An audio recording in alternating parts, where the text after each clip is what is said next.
Good morning everyone. সকালবেলা উঠে মুখ টুক ধুয়ে গোপাল তুলে এসে চা করে নিয়ে সোজা বসে পড়েছি। তার আগে অবশ্য মেথি মৌরির জল খেয়েছি অনেক আগে। তারপরে এটা অনেকটা বেলাতেই, প্রায় মনে হয় 9টা বাজে সেই সময় এটা। তারপরে মা আর আমি একটু বাসি রুটি দিয়ে চা খাচ্ছিলাম, যদিও এটা অনেক দিন পরে খাচ্ছি। আমি বাসি রুটি, লুচি, পরোটা এসব দিয়ে চা খেতে খুব ভালোবাসি। তা একটা রুটি ছিল গতকালকে, সেইটা মা আর আমি ভাগ করে নিয়েছি। মা আর আমি খেতে খেতে গল্প করছি, কী যে গল্প করছিলাম এখন মনে পড়ছে না। তো যাই হোক, এদিকে মা দেখো খাচ্ছে দুধ দিয়ে রুটি দিয়ে।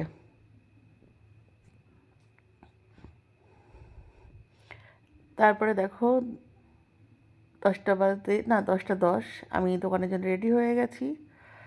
চলো দোকানে যাওয়া যাক।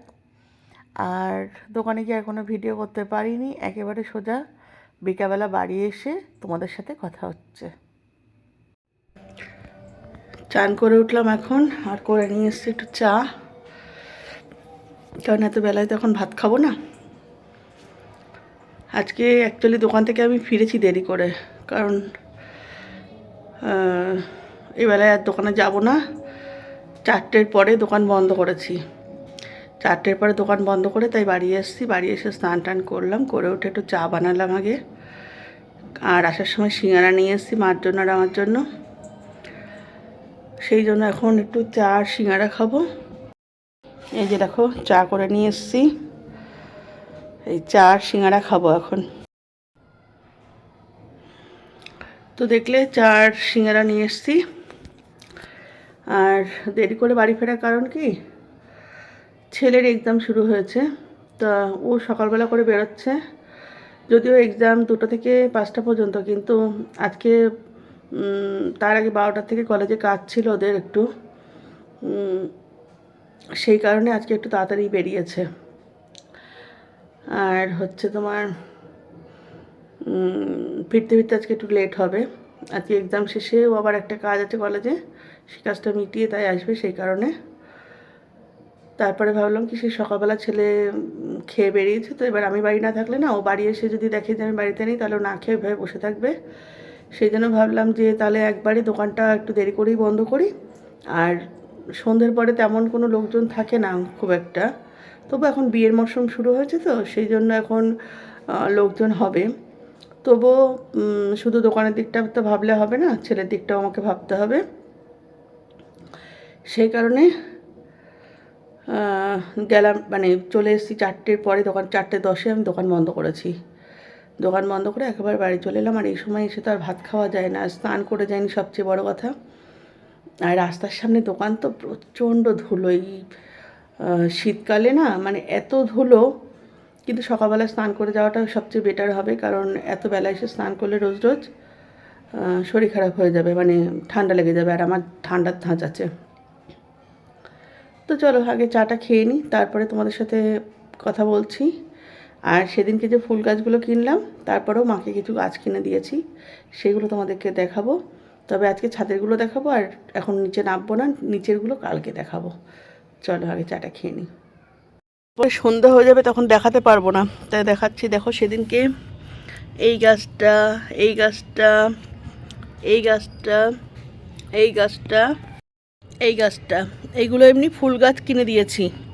জায়গাটায় দেখো মা মাটি দিয়ে রেডি করেছে, এই জায়গাটায় সেই যে লাল শাকের দানা, পালং শাকের দানা, ধনে আর শসার দানা কিনে নিয়ে এসেছিলাম, সেইগুলো এখানে বসিয়েছে। গাছ বেরোক, আজকেই বসিয়েছে তো 2-4 দিন যাক, একটু গাছটা বেরোক, তারপর তোমাদেরকে দেখাবো বাকিটা। আর এই যে বেগুনের চারা কিনে নিয়ে এসেছিলাম, এই যে বেগুনের চারা, এটা যদিও আগের বেগুনের। আর আর আর ও এইখানে দিয়েছে এই যে ফুলকপি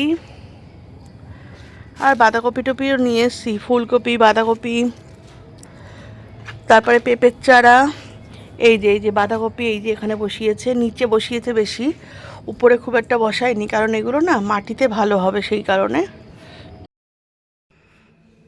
খেয়ে দিয়ে উপরে চলে আসলাম, আর আজকে কিন্তু বাজে এখন মাত্র 9:30। ছেলে যেহেতু কলেজ থেকে ফিরলো, যত সারাদিন খাওয়া না, ওই জন্য আর আমিও দুপুরবেলা খাইনি কিছু, ওই জন্য ভাবলাম একবারে খেয়ে দিয়ে নিই। আর এবার করবো একটু স্কিন কেয়ার, কারণ এখন শীতকাল, সারা গরমকালে আমি কিচ্ছু করি না, বাট শীতকালটায় আমি একটু স্কিন কেয়ার করি। আর আজকে যখন একটু হাতে সময় আছেই, একটু স্কিন কেয়ারটা করে নেওয়া যেতে পারে।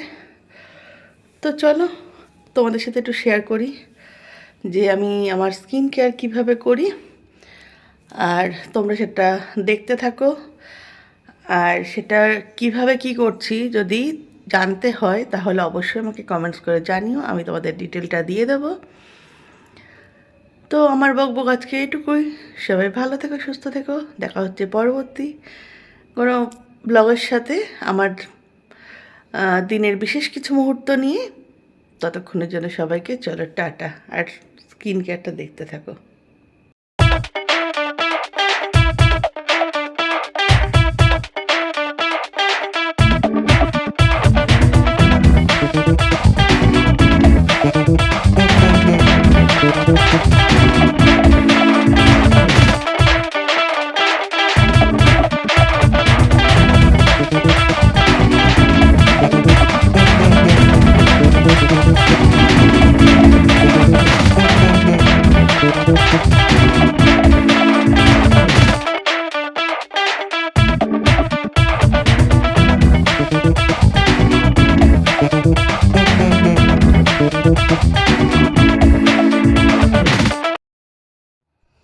এই মাসাজটা কিন্তু রোজ করার দরকার নেই, সপ্তাহে 2 থেকে 3 দিন করলেই এনাফ। যারা আমার মতো পার্লারে যাওয়ার টাইম পাও না, আমার নিজের পার্লার থাকা সত্ত্বেও কিন্তু আমি নিজেকে একদম যত্ন নিতে সময় পাই না, নিজের কেয়ার করার একদমই আমি সময় পাই না, নিজেকে প্যাম্পার করারও কোনো রকম কোনো টাইম নেই আমার জন্য। যাই হোক, তো এটা আমি সত্যি কথা বলতে সবসময় করতে পারি না, যখন একটু ফাঁক বুঝি তখনই করি। তোমরা চাইলে কিন্তু সপ্তাহে 2 থেকে 3 দিন করতেই পারো।